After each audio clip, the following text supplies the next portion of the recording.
Hello बच्चों, स्वागत है मेरे नए वीडियो में। और आज के इस वीडियो में हम लोग क्लास 10 साइंस का लेसन नंबर फर्स्ट, जिसका नाम है रासायनिक अभिक्रियाएं और समीकरण। इस चैप्टर के कुछ टॉपिक्स को हमने कल के वीडियो में डिस्कस किया है। कल हमने पढ़ा था कि जो रासायनिक समीकरण होते हैं उनमें कौन कौन सी कमियां होती हैं, और आज हम लोग जानेंगे कि जो रासायनिक समीकरण की कमियां होती हैं उसे कैसे दूर किया जा सकता है। ठीक है, तो चलिए स्टार्ट करते हैं। रासायनिक समीकरण की कमियों को दूर करने के उपाय। तो रासायनिक समीकरण में 5 कमियां होती हैं जो कल हमने पढ़ा था। उसकी जो पहली कमी होती है उसको हम लोग कैसे दूर कर सकते हैं। जैसे देखिए, मान लीजिए यही रासायनिक समीकरण ऐसे लिखा गया है, केवल इस तरह Mg + H2SO4 = MgSO4 + H2। देखिए, यह भी एक रासायनिक समीकरण है और यह भी एक रासायनिक समीकरण है। दोनों में क्या अंतर है? दोनों लगभग सेम है, लेकिन इस रासायनिक समीकरण में क्या कमी है? इसमें यही कमी है कि आप इसको देखकर ये नहीं बता सकते हैं कि कौन सा पदार्थ ठोस है, कौन सा पदार्थ द्रव है और कौन सा पदार्थ गैस है। तो रासायनिक समीकरण की पहली कमी यही होती है कि रासायनिक समीकरण को देखकर उसकी भौतिक अवस्था का पता नहीं लगाया जा सकता है। अगर रासायनिक समीकरण इस तरह लिखा है तो हम लोग नहीं बता सकते कि Mg क्या है, ठोस है कि द्रव है कि गैस है, H2SO4 क्या है, MgSO4 क्या है, H2 क्या है। उसकी भौतिक अवस्था का पता नहीं चलता है। तो फिर उसको कैसे दूर किया जाए? यह तो रासायनिक समीकरण की एक कमी हो गई ना। तो इस कमी को दूर करने के लिए क्या किया गया? पहला नियम ये बनाया गया कि जो रासायनिक समीकरण की भौतिक अवस्था को प्रकट करने के लिए उनके प्रतीक या सूत्र के आगे कोष्टक में ठोस का मतलब सॉलिड, तो आप चाहे तो ठोस लिख दीजिए या सॉलिड के लिए S लिख दीजिए, द्रव लिक्विड या L लिख दीजिए, गैस को G लिख दीजिए, जलीय विलयन को AQ का मतलब होता है एक्वस सॉल्यूशन। एक्वस सॉल्यूशन का मतलब होता है एक ऐसा विलयन जिसमें पानी उपस्थित हो। ठीक है, तो उसको हम लोग कहते हैं एक्वस सॉल्यूशन से प्रदर्शित करते हैं। जैसे देखिएगा यहाँ पे अभी इस तरह समीकरण लिखा था तो उसकी भौतिक अवस्था का पता नहीं चल रहा था, तो उसको हम लोग कैसे, मतलब उसमें जो कमी थी उसको हम लोगों ने कैसे दूर किया? तो क्या किया? MgS का मतलब ये क्या है? ठोस है, सॉलिड है। H2SO4 AQ का मतलब है कि यह विलयन के रूप में है, और विलयन के रूप AQ, विलयन के लिए या लिक्विड के लिए तो L लिखा जाता है, लेकिन यहाँ AQ लिखा गया है। अब इस AQ का मतलब ये है कि जो H2SO4 का सॉल्यूशन लिया गया है उसमें जल भी मिला हुआ है। H2SO4 बिल्कुल प्योर नहीं है, उसमें थोड़ी सी मात्रा जल की भी उपस्थित है, इसलिए यहाँ पे AQ लिखा गया है। क्लियर है? फिर MgSO4 AQ, magnesium sulphate AQ का मतलब एक्वस सॉल्यूशन, मतलब जलीय विलयन। MgSO4 का विलयन बनेगा जो कि एक्वस सॉल्यूशन है, मतलब उसमें भी जल उपस्थित है। H2 के आगे हमने ब्रैकेट में लिखा हुआ है G का मतलब गैस, यानी यह जो है हाइड्रोजन क्या है? एक गैस है। तो पहली कमी जो थी रासायनिक समीकरण की कि रासायनिक समीकरण को देखकर उसकी भौतिक अवस्था का पता नहीं लगाया जा सकता है, उसको दूर करने के लिए ये नियम बनाया गया कि उसके आगे ब्रैकेट में S, L और G या फिर AQ ये लिख देते हैं। इससे पता चल जाता है कि जो हमारा अभिकारक है या जो हमारा उत्पाद है वह किस अवस्था में है, ठोस की अवस्था में है कि द्रव की अवस्था में है कि गैस की अवस्था में है। ठीक है, क्लियर है? तो पहली कमी को हम लोगों ने इस तरह दूर कर लिया। दूसरी कमी, अभिकारक में बने अवक्षेप को तीर नीचे की तरफ रहेगा और गैसीय पदार्थ को तीर वहां भी रहेगा लेकिन ऊपर की तरफ रहेगा, से प्रदर्शित करते हैं। मतलब ये है अवक्षेप क्या होता है? अवक्षेप का मतलब है कि जब दो सॉल्यूशन को, विलयन को आपस में मिलाते हैं तो जो नया पदार्थ बनता है वो ठोस बनता है, उसी को हम लोग अवक्षेप बोलते हैं। जैसे आप मान लीजिए दूध है और दूध में हम लोगों ने नींबू का रस डाल दिया, तो दूध भी लिक्विड है, नींबू का रस भी लिक्विड है। जो जब दोनों आपस में मिलेंगे, दूध और नींबू का रस, तो नया उनके बीच अभिक्रिया होगी, रासायनिक अभिक्रिया होगी, और जो नया चीज बनेगा उत्पाद वो क्या होगा? पनीर होगा। होगा कि नहीं? तो पनीर जो है वो कैसा पदार्थ हो गया? ठोस हो गया। लेकिन ये ठोस बना कहां से? दो बिलियन को, दो सॉल्यूशन को, दो लिक्विड को जब आपस में मिलाया गया था तब जाके ये ठोस पदार्थ बना है। दूध और नींबू का रस दोनों सॉल्यूशन के फॉर्म में है, लिक्विड के फॉर्म में है, बिलियन के फॉर्म में है, दोनों को मिलाएंगे तो पनीर बनेगा जो कि ठोस अवस्था में है। तो ऐसे पदार्थ को हम लोग अवक्षेप बोलते हैं।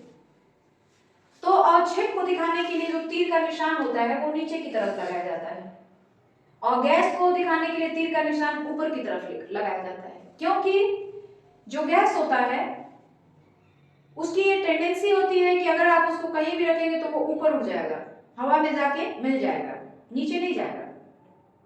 आपके गैस का सिलेंडर है आपके घर में, आप उसको खुला छोड़ देते हैं अगर, तो वो गैस क्या होता है? पूरी तरह से हवा में जाके मिल जाता है। तो इसीलिए गैस को हमेशा ऊपर की ओर तीर करके दिखाया जाता है, और जो अवक्षेप होते हैं या जो लिक्विड होते हैं उसको तीर को नीचे की तरफ करके दिखाया जाता है। ठीक है? तो किसी भी अभिक्रिया में जो विकारक होते हैं और जो उत्पाद होते हैं उनमें अवक्षेप को दिखाने के लिए इसका प्रयोग किया जाता है, और किसी गैस को दिखाने के लिए इसका प्रयोग किया जाता है। इससे जैसे ही आप तीर का निशान देखेंगे ना आपको पता चल जाएगा यह कोई अवक्षेप है और यह कोई गैस है। तो इस तरीके से आप दूसरी कमी जो थी रासायनिक समीकरण को उसको दूर कर सकते हैं। ठीक है? उसके बाद तीसरी कमी को हम लोग कैसे दूर करते हैं? अभिकारकों का सांद्रण व्यक्त करने के लिए उनके आगे कोष्टक में तनु या सांद्र लिखा जाता है, जैसे CaCO3 + 2HCl, यहाँ पे तनु लिखा गया है। ठीक है? CaCl2 + H2O + CO2, तो बगल में हम लोग तनु लिख सकते हैं, या अगर कोई विलयन सांद्र है तो सांद्र लिख सकते हैं। अब आप ये सोच रहे होंगे कि तनु विलयन क्या है और सांद्र विलयन क्या है। ठीक है? आपने पढ़ा है, मतलब आप जानते होंगे विलेय और विलायक। एक ऐसा विलयन जिसमें विलेय की मात्रा कम होती है उसे हम लोग तनु विलयन कहते हैं, और एक ऐसा विलयन जिसमें विलेय की मात्रा अधिक होती है उसको हम लोग सांद्र विलयन कहते हैं। जैसे मान लो आप सीरा बनाते हैं, ठीक है, चाशनी और शरबत बनाते हैं, दोनों चीनी का ही है। जो आपका सीरा है वह भी चीनी और पानी से बना है, जो शरबत है वह भी चीनी पानी से बना है। ठीक है? अब शरबत और सीरा में क्या अंतर है? शरबत में क्या होता है? जो विलेय होता है, शरबत भी आप बनाएंगे तो चीनी पानी को मिलाकर बनाएंगे, और सीरा भी आप बनाएंगे तो चीनी पानी को मिलाकर बनाएंगे। पानी हमेशा विलायक होता है और चीनी जो होता है विलेय होता है। ठीक है? पानी विलायक है, चीनी विलेय है। शरबत में क्या है? चीनी की मात्रा कम होती है, पानी की मात्रा अधिक होती है। जैसे हमने कहा कि 1 गिलास शरबत बना के लाइए, तो आप क्या करेंगे? 1 गिलास पानी लेंगे, उसमें 2 या 3 चम्मच चीनी डालेंगे, तो पानी की तुलना में चीनी तो कम है ना, विलेय कम हो गया, चीनी कम है, पानी ज्यादा है, तो चीनी इसमें कम है, तो इस विलयन को यानी शरबत को हम लोग तनु विलयन कहेंगे।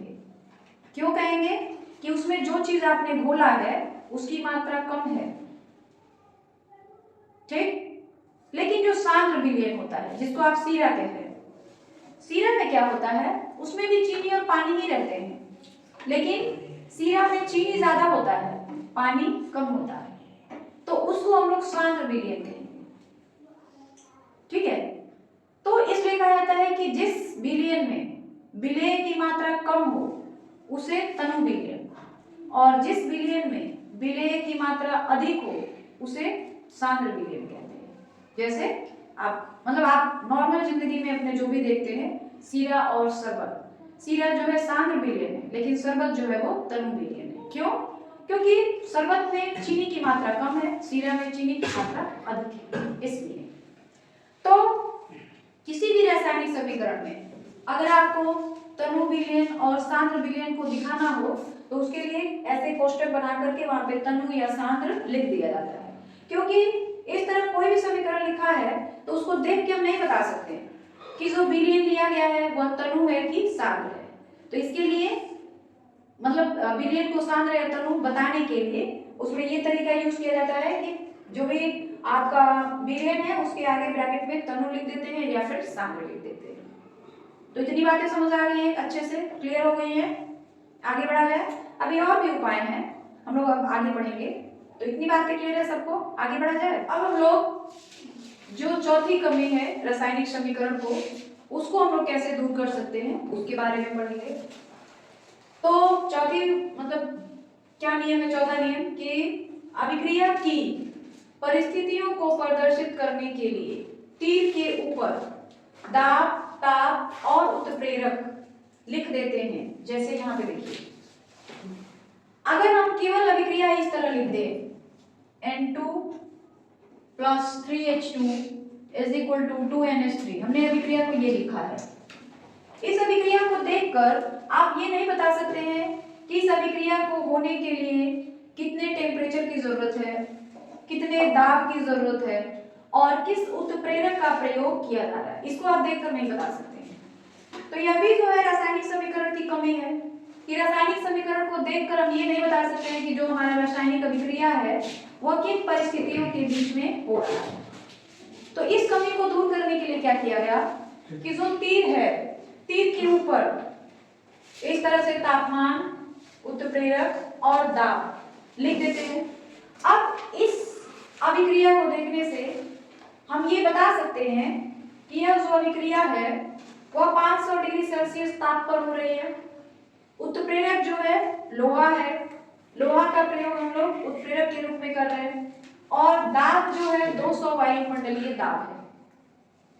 तो इसमें और इसमें फर्क है, इसमें कमी है।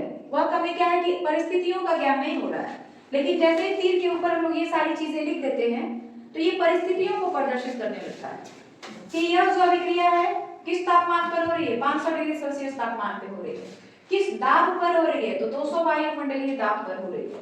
और इसमें उत्प्रेरक का प्रयोग किसका किया गया है? लोहे के चुंबक का।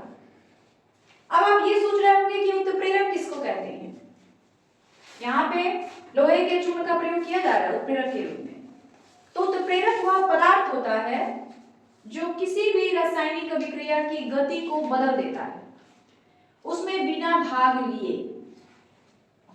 मतलब उत्प्रेरक एक ऐसा चीज है, एक ऐसा पदार्थ है जो रासायनिक अभिक्रिया की गति को परिवर्तित कर देगा, लेकिन उसमें वह भाग नहीं लेता है। अब अभिक्रिया की गति तेज भी हो सकती है, धीमी भी हो सकती है। सारी अभिक्रियाओं की गति एक जैसी नहीं होती है। कुछ अभिक्रियाएं धीमी गति से होती हैं, कुछ अभिक्रियाएं तेज गति के साथ होती हैं। तो जो अभिक्रिया तेज गति के साथ होती है उसको हम लोग कहते हैं तीव्र अभिक्रिया, जो धीमी गति से होती है मंद अभिक्रिया। ठीक है।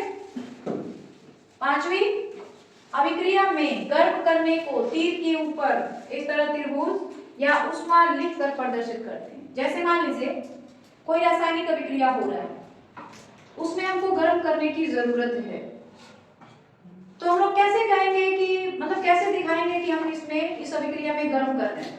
तो इसके लिए क्या किया गया है, तीर के ऊपर या तो आप ऊष्मा लिख दीजिए या तो यहाँ त्रिभुज का चित्र बना दीजिए। त्रिभुज का चित्र बना देंगे, इसका मतलब ये है कि इस चीज को हम लोग गर्म करेंगे। गर्म करेंगे तो क्या बनेगा, 2KCl और 3O2 यानी पोटेशियम क्लोराइड को गर्म किया जाएगा तो पोटेशियम क्लोराइड और ऑक्सीजन गैस बनेगा। ठीक है। तो ये किस चीज को प्रदर्शित करता है, गर्म करने को प्रदर्शित करता है। कोई भी अभिक्रिया होती है अगर उसमें गर्म करना है तो इसको हम लोग इस तरह त्रिभुज का चित्र बना देंगे तीर के ऊपर, तो हम जान जाएंगे कि हमको इस अभिक्रिया में क्या करना है, गर्म करना है। क्लियर है। छठवीं बात क्या है, मुक्त हुई ऊष्मा को उत्पाद की ओर प्लस और अवशोषित ऊष्मा को माइनस द्वारा प्रदर्शित किया जाता है। आप ये भी कह सकते हैं कि जो ऊष्मा छिपी अभिक्रिया होती है उसमें उत्पाद की तरफ, ये उत्पाद है ना, उत्पाद की तरफ हम लोग प्लस ऊष्मा लिखते हैं और जो ऊष्मा शोषी अभिक्रिया होती है उसमें उत्पाद की तरफ माइनस ऊष्मा लिखते हैं। यानी इस प्लस माइनस को देखकर आप बता सकते हैं कि जो अभिक्रिया है वह ऊष्मा छेपी है या ऊष्मा शोषी है। उत्पाद की तरफ अगर प्लस का चिन्ह है तो वह अभिक्रिया ऊष्मा छेपी हो गई। उत्पाद की तरफ अगर माइनस का चिन्ह है तो वह अभिक्रिया ऊष्माशोषी है। ऊष्माक्षेपी और ऊष्माशोषी अभिक्रिया आपने पढ़ा था। ऊष्माक्षेपी अभिक्रिया वह अभिक्रिया होती है जिसमें ऊष्मा जो होती है, ऊर्जा जो होती है मुक्त होती है, बाहर निकलती है।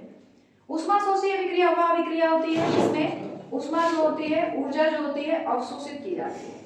तो इस तरह प्लस और माइनस को देखकर आप बता सकते हैं कि अभिक्रिया ऊष्माक्षेपी है या ऊष्माशोषी है। क्लियर है? सातवीं बात क्या है? उत्क्रमणीय अभिक्रिया प्रदर्शित करने के लिए तीर के स्थान पर रिवर्सिबिलिटी का प्रयोग किया जाता है। मतलब कोई ऐसी अभिक्रिया जो दोनों ही दिशाओं में होती है, आगे की तरफ भी और पीछे की तरफ भी, तो ऐसी अभिक्रिया को हम लोग उत्क्रमणीय अभिक्रिया कहते हैं। और उसे प्रदर्शित करने के लिए इस चिन्ह का प्रयोग किया जाता है। इस चिन्ह को अगर आप लिख रहे हैं तो इसका मतलब है कि नाइट्रोजन और हाइड्रोजन दोनों को मिलाया जाए, दोनों के बीच अभिक्रिया कराई जाए तो अमोनिया गैस बनेगा। और अमोनिया गैस को फिर से वियोजित कर दिया जाए, तोड़ दिया जाए, अपघटित कर दिया जाए, तो फिर से हमको नाइट्रोजन और हाइड्रोजन मिल जाएगा। तो ऐसे अभिक्रिया को हम लोग कहते हैं उत्क्रमणीय अभिक्रिया, जो दोनों दिशाओं में होती है।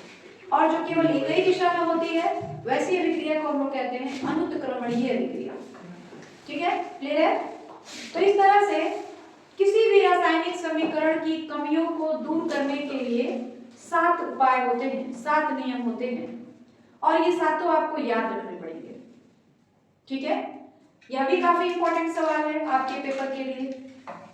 तो ये सारी बातें क्लियर हो गई कि किसी भी रासायनिक समीकरण की कमियों को हम लोग किस तरह से दूर कर सकते हैं। क्लियर हो गया है? आगे बढ़ा जाए। हम लोग पढ़ेंगे कि जो वियोजन अभिक्रिया होती है, जो अपघटन अभिक्रिया होती है, वो कितने प्रकार की होती है। वियोजन अभिक्रिया हमने पढ़ा था, आज हम लोग उसके प्रकार पढ़ेंगे। और यही जो है इस चैप्टर का लास्ट टॉपिक है। जितने भी इंपॉर्टेंट टॉपिक थे चैप्टर नंबर 1 में, रासायनिक अभिक्रिया और समीकरण में, वो सारा हमने डिस्कस किया है। और ये जो है इस चैप्टर का लास्ट टॉपिक है। इसके बाद ये चैप्टर खत्म हो जाएगा और हम लोग एनसीईआरटी की बुक का जो अभ्यास होता है, एक्सरसाइज होता है, उसको हल करेंगे। ठीक है? तो चलिए देखते हैं कि जो वियोजन अभिक्रिया होती है, जो अपघटन अभिक्रिया होती है, वह कितने प्रकार की होती है। तो वियोजन अभिक्रिया मुख्य रूप से 3 प्रकार की होती है। पहला होता है ऊष्मीय अपघटन अभिक्रिया, दूसरा होता है प्रकाश अपघटन अभिक्रिया और तीसरा होता है विद्युत अपघटन अभिक्रिया। उसमें भी अपघटन अभिक्रिया क्या होती है? तो वह अभिक्रिया जिसमें ऊष्मा के द्वारा 2 या 2 से अधिक सरल पदार्थों में वियोजित हो जाता है, जिसमें ऊष्मा के द्वारा कोई पदार्थ, यहाँ पे छूटा है, कोई पदार्थ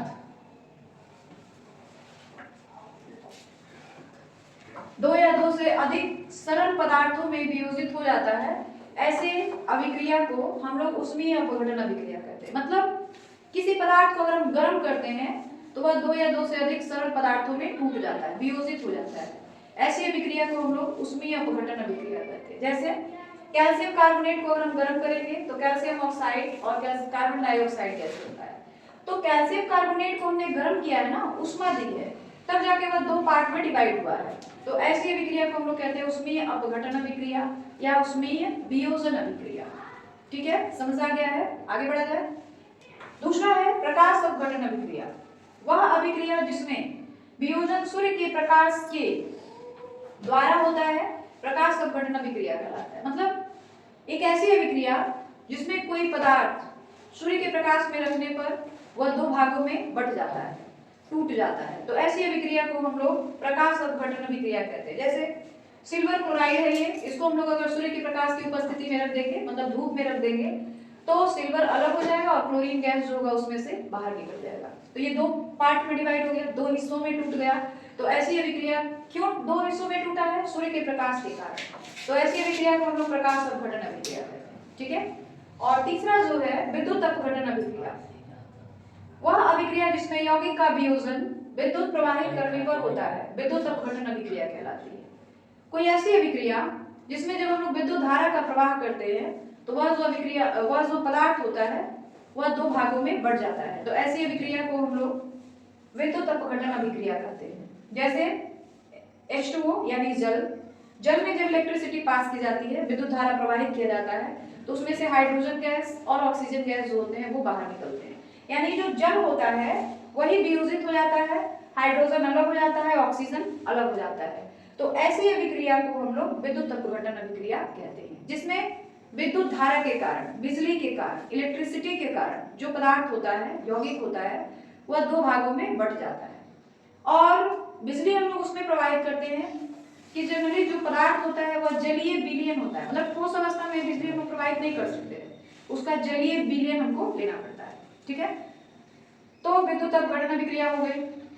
इस तरह से जो वियोजन अभिक्रिया है या जो अपघटन अभिक्रिया है, ये तीन तरह के होते हैं। तीनों को हमने डिस्कस किया और यही इस चैप्टर का लास्ट टॉपिक था। इस तरह से ये चैप्टर खत्म हो गया और आज के वीडियो में बस इतना ही, बाकी हम लोग कल के वीडियो में देखेंगे। और वीडियो के लास्ट में मैं यही कहना चाहती हूँ कि अगर आपको हमारे वीडियो अच्छे लगते हैं तो प्लीज हमारे चैनल को सब्सक्राइब कर लें। वीडियो को जितना ज्यादा हो सके लाइक करें, शेयर करें, कमेंट जरूर करें, ताकि जो कमियां हो उसे दूर किया जा सके।